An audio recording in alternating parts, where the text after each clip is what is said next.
Sevgili arkadaşlar, taş dekor çalışmasıyla bu videoda karşınızdayım. Burası İnegöl'de bir düğün salonu. Yaklaşık 40 metrekare alanı taş baskı aparatıyla taş efekti verip üzerine eskitme bir boya uygulaması yapacağız. Şimdiden hepiniz arkadaşlar iyi seyirler diliyorum. Kendinize iyi bakın. Şimdiden Allah'a emanet olun.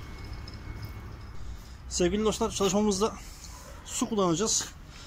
Ben siyah bir zemin elde edeceğim için siyah toz boya belli oranda kullanacağım. Normal siyah çimento, beyaz Fransız çimentosu ve beyaz çimento arkadaşlar karışımlarını yapacağım. Büyük çoğunluk malzememiz beyaz Fransız çimentosu olacak. Beyaz Fransız yapıştırma harcı. Birer miktar yaklaşık 4'te 5'te 1 kadar çimento takviyesi yapacağım hızlı kürleşsin diye ve içine toz boya koyacağım arkadaşlar. Belli bir miktar karışımlarını siz kendiniz ayarlayabilirsiniz izleyenler. Karıştırmacımız yardımıyla arkadaşlar gri renkli siyah yakın bir karışım edeceğiz.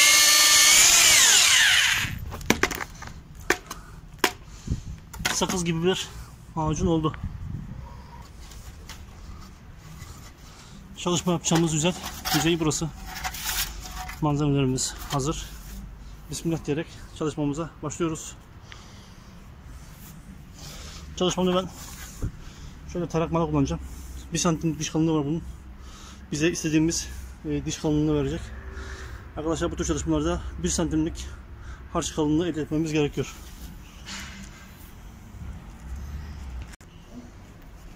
Çelik malımız arkadaşlar 1 santim diş kalınlığı yaptık. Şimdi yüzeye düzleştirme yapacağız.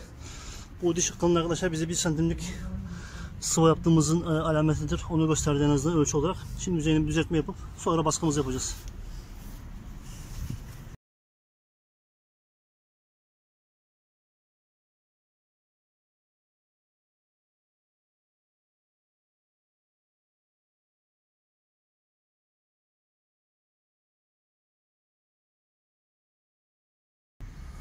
Düzleştirmemizi yaptık.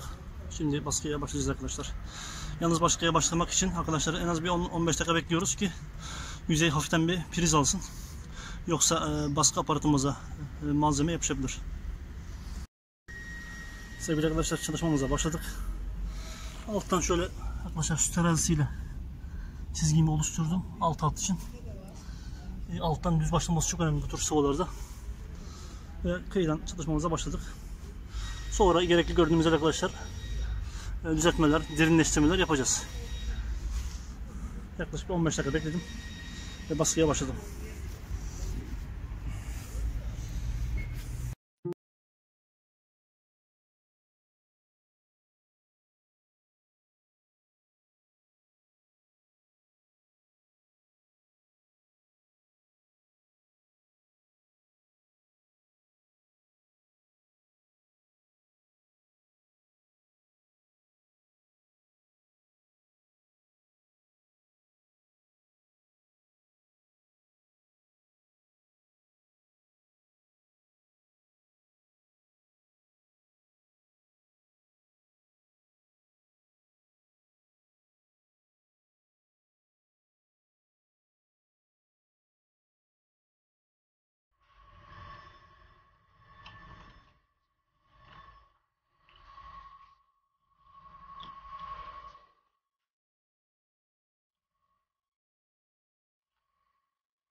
Çalışmamızda yarıya kadar geldik.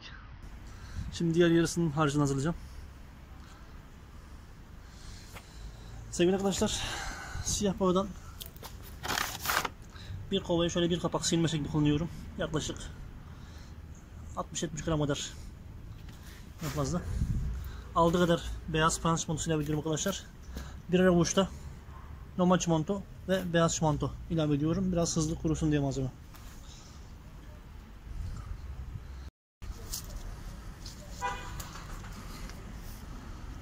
Taraklayarak malımızı çektik.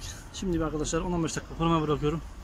Tekrar baskı aparatıyla taş başlığımıza devam ediyoruz.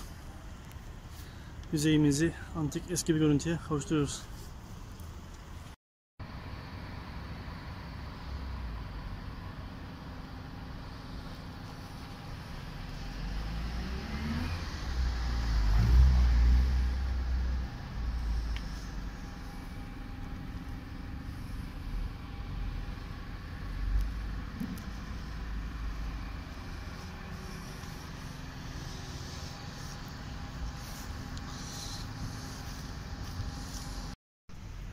Zeminimiz bir gün sonra arkadaşlar kurudu.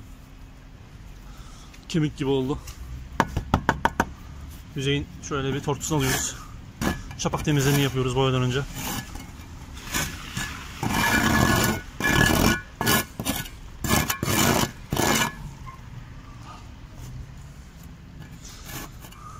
Hatları belli olmayan yerleri şöyle hatlarını açalım.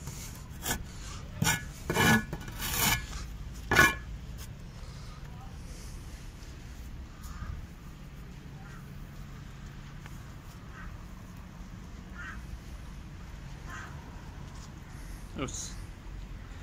Gayet güzel oldu.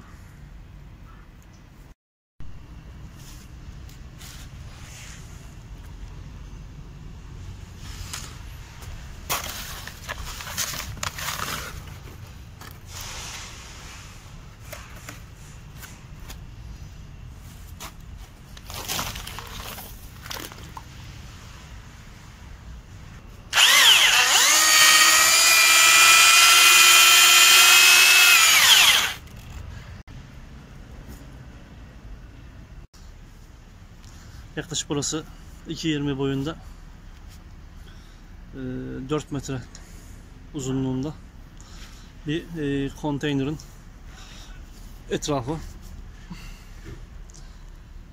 Pek çok soru geliyor arkadaşlar bu konuda. Konteynera taş efekti yapılabilir mi? Bu videoda bu sorunun cevabını bulmuş olacağız. İzlemede kalın arkadaşlar. Henüz abone olmadıysanız hemen abone olup bildirimleri açabilirsiniz.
I never asked for anything from you.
I think I'd be fine with losing my hearing,